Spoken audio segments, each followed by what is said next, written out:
Uh, well, hmm. I have a couple of questions here. Alright, we're starting off with Kamen Rider ZL episode 25 and Power Rangers Beast Morphers episode 2. Alright, let's get Zeo out of the way here. Alright, we're at the halfway point of the show now, and there's actually been some developments here. Some are introduced some actual mystery and tension to the plot. Others, well, are mostly just prolonging the inevitable and just drawing out the status quo for better or worse. Okay, let's start off here. Alright, from where we off last time, let's see. Yeah, another Zeo is still running around, going around and collecting the energies for the previous Another Rider contract holders in order to consolidate his own power. And yeah, he's still going after the former Another Wizard in order to, well, get the power to become Another Wizard.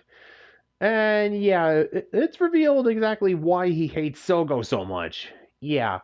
Okay, last episode, it was stated that he and Sogo, back in 2009, he and Sogo were survivors of a bus crash that, well, killed not only Sogo's parents, but also what was his name again? Hold on a second here. Oh yeah, Hiryu.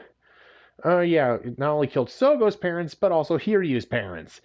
And yeah, here's where we learn exactly why Hiryu blames Sogo for all this. It turns out that while the bus was in motion, Tsukuyomi showed up and she pointed her Fi's phone gun thing and was trying to kill Sogo while the bus was in motion, and she was basically the one responsible for the bus crash. You absolute moron. Okay, yeah, I get that you're trying to, that you're actually doing your job now and trying to prevent Omazio from showing up, but, did you really go and think this through, Tsukuyomi? You could have just not attacked Sogo in broad daylight and endangered the lives of all the people that were on that bus, and, not inadvertently creating another ZO. I mean, yeah, to borrow a line from, yeah, basically, my biggest complaint with Kamen Rider ZO can be summed up in a quote from for the first Austin Powers movie. Yeah, here's basically Scott Evil. He's like, I have a gun. Yeah, this whole scene where Dr. Evil is, I'm going to place Austin Powers and his female assistant in an easily escapable trap and assume everything went to bed. What? And yeah, Scott, being the only one who doesn't follow, who isn't a literal walking parody of the evil villain cliches, is like, I have a gun in my room. You give me 5 minutes, I'll go up there, go get it, bam, blow their brains out. And yeah, basically, Scott in this case is the entire how anyone with half a brain would resolve this. You just go back in time and just, why don't you just go back and, oh yeah, no, wait, this is the argument he used in Austin Powers 2, since, Dr. Evil has a time machine. And using this time machine, he goes back in time and just steals Austin Powers' mojo. But again, Scott, being the only one who isn't the evil overlord less personified, just says, why don't you just go back in time and just kill him while he's sitting on the crapper? Yeah, no, this is literally what Tsukuyomi could do. She could just go back to when Sogo was being potty trained and just bam, doom, done. Yeah, and thus no Omazio, no time jackers, no another riders, and just everything would have been resolved. And yeah, Omazio would have been no Omazio, no Gates Revive, none of that. But no, this show runs on idiot logic, and following idiot logic, Tsukuyomi now thinks that, yeah, killing Sogo when he's 9 years old, and with a bus full of innocent civilians who are not involved with him, she thinks that killing him there and inadvertently killing all those people would be the best way to go about it. Although there is some speculation as to whether it's actually her that's or whether Tsukuyomi herself was the one who killed him. Since, well, yeah, earlier in the episode, before this revelation, we see that she actually went back to 2009 and visited Sogo in the hospital. So, yeah, just as he gotten out of the hospital, after surviving the bus incident, and where his uncle takes him in. Now, she could have just gone back like a couple of days before, or this leads, well, yeah, in order to figure out why Hiryu's name sounded so familiar to him, Black Waz, like normal Waz, decided to go and do a little bit of research and checked out the names of the casualties on the bus incident. One of them was Tsukasa. Yes, Tsukasa Kadoya was found among the dead on that bus. Okay, it took you this long to come back to the plot. Okay, what was he doing on? This opens up several questions. One, was that really Tsukuyomi if Tsukasa was there? Two, what was Tsukasa doing on that bus? Three, is he actually dead?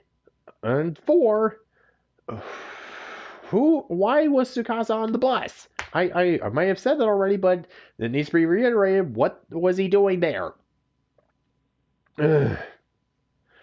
But yeah, as soon as this actually leads to another little revelation here. Seeing as how Gates traveling back in time to try and figure out some clues about Hiryu's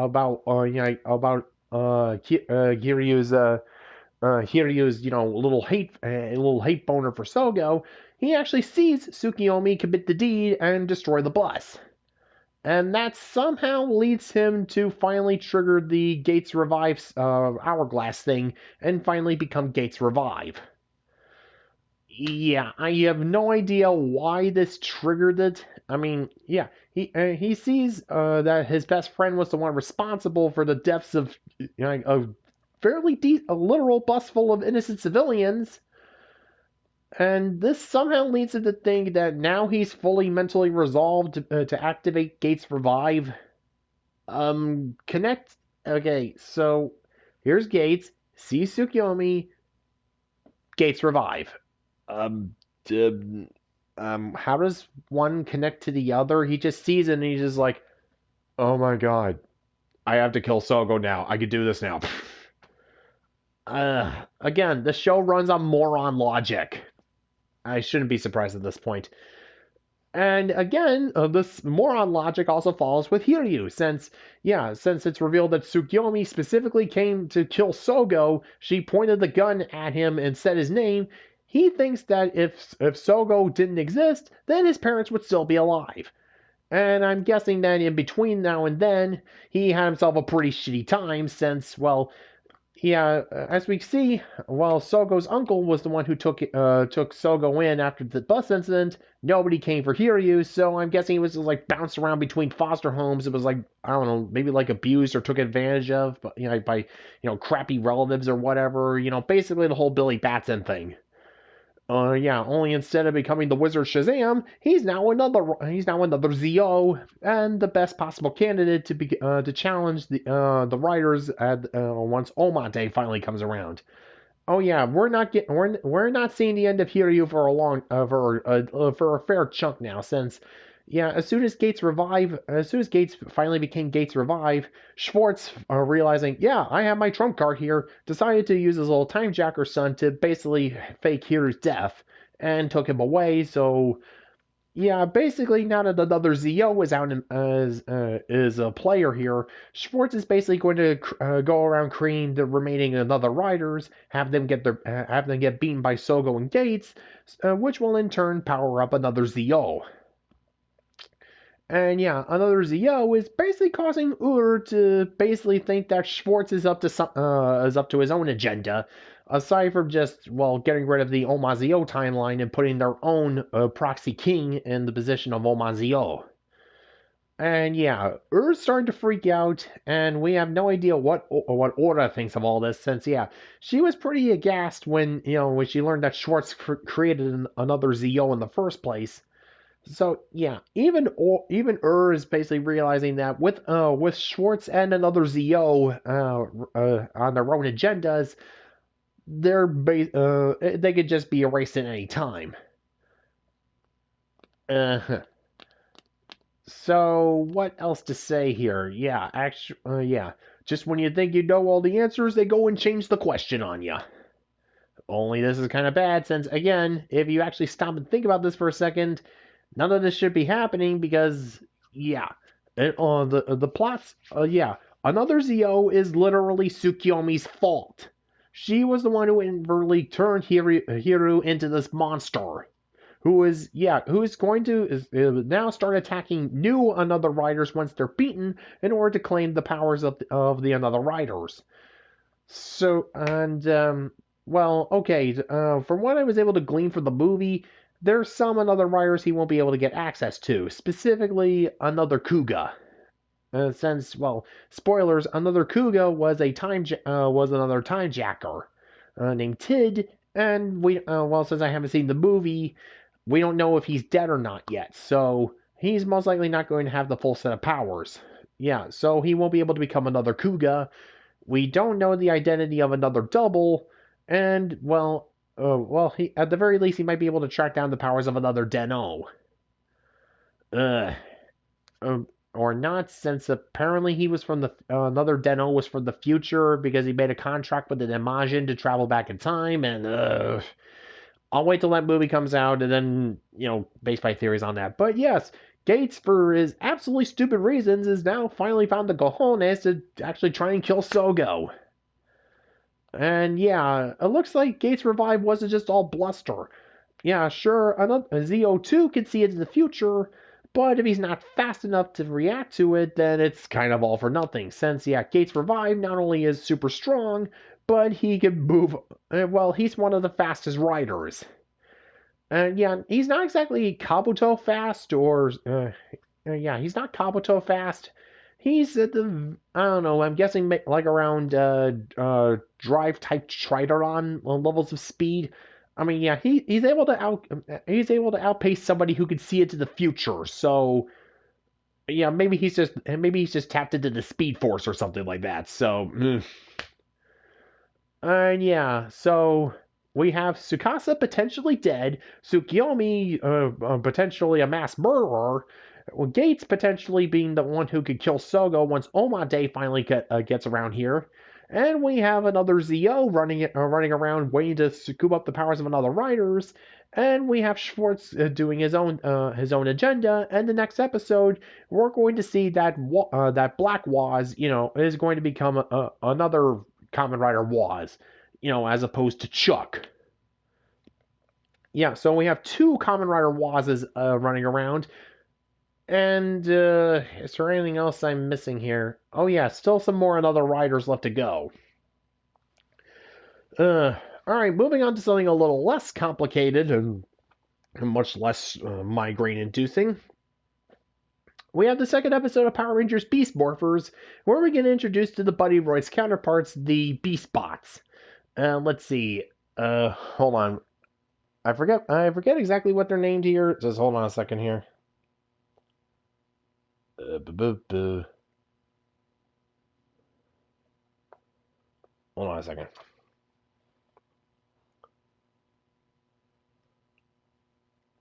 Oh yeah. Anyways, here. All right. Anyways, all right, for Power Rangers Beast Morphers. All right. Well, first things first. We're not getting a stupid recap of the premise, at least not just yet. It's mostly just a previously on Beast Morphers. Something like that. Kind of, well, it's good that they don't feel the need to constantly reiterate the premise over and over and over again. Although, we'll see what happens with the third episode. This is basically a two-parter, so we'll see. But yeah, anyways, the Beast Bots. First off, we have Jax, who, yeah, they basically turned him into Danny DeVito. And I love it.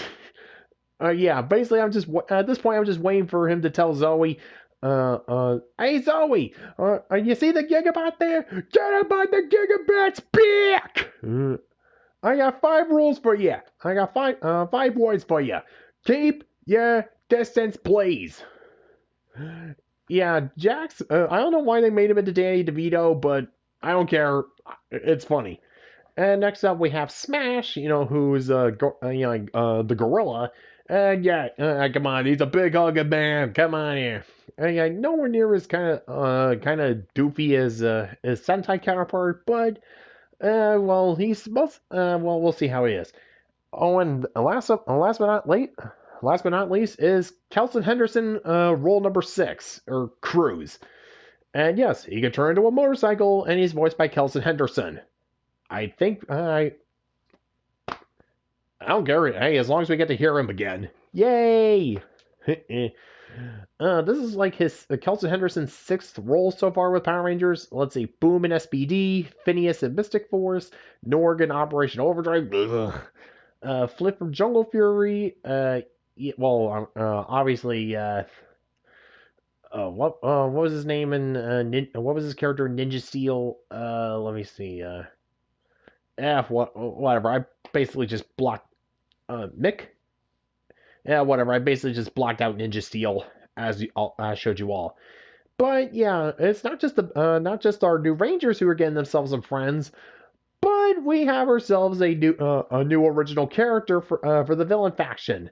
Yeah, last time with Blaze and Roxy, they got transported to basically some sort of cyber dimension where not only is Evok waiting for them, but also they have themselves a personal finster.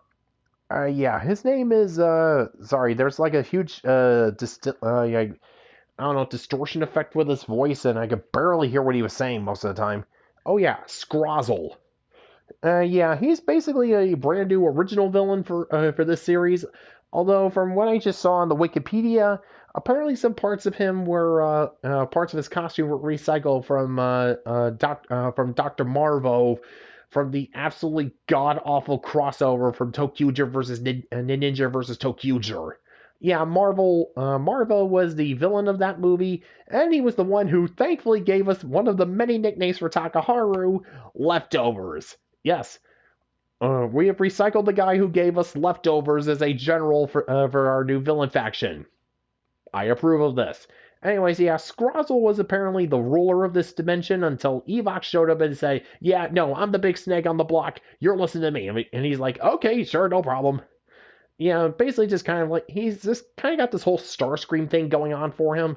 Yeah, where he claims to be a big boss and powerful in his own right, but well, yeah, he knows who the apex predator is, and he knows well to listen because not only is he now working for Evox, but he's originally in the cyber dimension because he's hiding from another guy named Vargoyle. And if I were a betting boy, I'd say Vargoyle's going to show up at some point later down the road in order to, I don't know, drive up tension or something. Maybe something involving the Messiah roids, or I don't know. Well, anyways, yeah, Scrozzle is basically Evox's new Finster, since yeah, not only is he able to create the Bugglers counterparts, let's see, hold on a second, what were they called here? Oh yeah, the Tronics, or yeah, they're basically the rename for the Bugglers.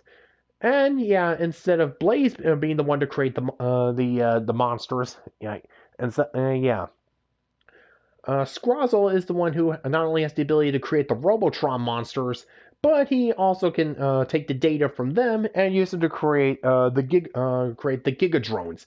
Yeah, basically, Megazord Alpha, Beta, and Gammas. Yeah. So yeah, so we have Evox's plan here to basically get back into the real world. He needs a metric amount of Morphex. So he's going to be sending Blaze, Roxy, Scrozzle, and any of the Robotron monsters that he could scrounge up to go and collect Enetron for the towers. And yeah, they are going to use some of the Morphex to create the Robotrons. Yeah, the first one, Tiretron, basically has us giving us the adapted versions of the civilian power weaknesses. And yes, they are much better here than they were in Go Busters. So yeah, with Zoey, instead of just being in there because random affiliation with computers, yeah, the defects in the civilian powers this time is actually caused by when Evox was temporarily into the I don't know, the Morphex jars. When he used to turn Blaze and Roxy and create the avatars, there was still a bit of a lingering trace of him in there. So when the Rangers got bonded with their animal DNA, that combined with the small traces of the Evox virus created some nasty side effects, as opposed to in Go Busters where they were there just because computers. So yeah, with Zoey, yeah, she still instead of low energy, instead of So with Zoe, unlike Yoko, who needed to ingest large amounts of sugary snacks in order to basically keep her blood sugar high, because she was bonded with the DNA of a jackrabbit, she still has the loss of energy, but she could just do it by eating carrots. I'm guessing they did this so that kids don't get inspired to eat so much junk food or so much sugary stuff or something like that. I don't know. But again, they went with the animal excuse here, so it gets a bit of a buy here. I mean, it's not like it could be like representative how people with diabetes need to ingest set amounts of sugar. Otherwise, yeah, no. But they go for the simplistic route. Whatever. Anyways, Ravi, he still has his berserker moments. Yeah, whenever he gets worked up, he still goes into a berserker state, and he needs, he still needs to cool down, which is basically why he gets paired up with Smash, since, it takes a gorilla to stop another rampaging gorilla, you know? Yeah. Okay, Ravi might have this have the super strength of one gorilla, but if he goes berserk, he can have the strength of five gorillas. I really need to watch C Lab 2021 to get that joke better. Anyways, the best improvements in the civilian power weakness department is with Devon. Yeah, like I said last time, in Go Busters, Hiromu's civilian powers granted him super speed, but he gets frozen whenever he's overcome by fear, and he basically completely freezes up whenever he sees or even hears mention of anything involving chickens. And again, the reason why was because it was Kobayashi's bad attempts at comedy. Here, it makes a little bit more sense. Since Devon's bonded with the cheetah, instead of going with the chicken weakness, they instead make it that he freezes up whenever he sees a dog. And yeah, since Devon is bonded with the cheetah, and you know how cats are with dogs.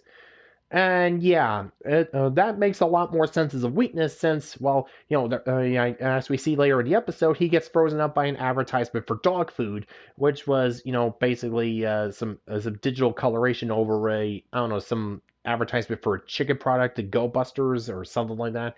But yeah, that actually makes a little bit more sense and makes sense as a weakness. Since, yeah, unlike chickens, it's definitely much more likely for people to encounter dogs in everyday life. Like commercials for dogs. You hear dogs barking, and just people just walking their dogs. I'm pretty sure you can even just freeze up after somebody plays "Who Let the Dogs Out" by the Baha Men. And yeah, speaking as somebody who used to be very, very afraid of dogs, this definitely makes much more sense that you could be froze up with fear as opposed to being attacked by a chicken. And again, the circumstances for setting up the chicken fear for Hiromu was again pretty stupid, because who in their right mind would be so neglectful to let their kid just wander into a chicken coop? Because yeah, I knew that Devin's dad could be kind of a jerk, but thankfully he's nowhere near that much of a neglectful dillweed. Ugh. So yeah, Devon's new weakness for dogs makes much more sense and is much more of a debilitating weakness since, dogs are much more common. Dogs, visual or audially, will be a lot easier to, come across and be debilitated by than chickens. Again, the chicken thing was just Kobayashi's very, very bad attempts at comedy. So yeah. Yeah, they get introduced to the Beast Zords, and explains how we see how they get transport the GIGADRONE'S, and yeah, just aside from unfortunately having to deal with some unknown Keneal's music, and yes, I have heard it's confirmed that he's still doing music for the show. Although again, it seems like they're keeping him under a very, very short leash and putting him underneath somebody who actually knows what they're doing. So hopefully he'll produce music that isn't just atonal, just white noise. Well, yeah. Aside from some parts being dragged down by, admittedly some better work from Keneal's. Yeah, back when he was just allowed to do whatever he wanted in the Neo Saban era, he would just create music that didn't complement the tone of the scene and just basically just nothing but noise. But now that there's somebody who actually knows what they're doing, keeping a very close eye on him, it's paying off. The music actually seems to fit the tone better, and it's not just the same. Well, thankfully, they're just standing over him with a rolled up newspaper whenever he decides to go and reach for his predisposed tracks from Samurai through Ninja Steel. Yeah, or even better, hopefully they just shut that all out and said, "No, you're working under me now. You are actually going to you're actually going to give a crap about what you're doing and not cause people to have and you're not going to trigger people's hyperacusis. Thank you very much." Ugh. So yeah, Beast Morphers looks like it's still going strong, and it just looks like it's gonna be. Hopefully, this will actually get Power Rangers back on track. Whereas Zio, we're at the halfway point, and we still have more than a fair bit of stupid to deal with. Yeah, next week these are going to get a little bit longer once we finally get introduced to Ryu Soldier. And yeah, Super Sentai Psycho battle. Rita gets beaten. The Ultimate Great Satan is beaten, and yeah, Super Sentai Forever. The new guys are here. Woo! Alright, so that was that, and I'll see you next time. Bye bye!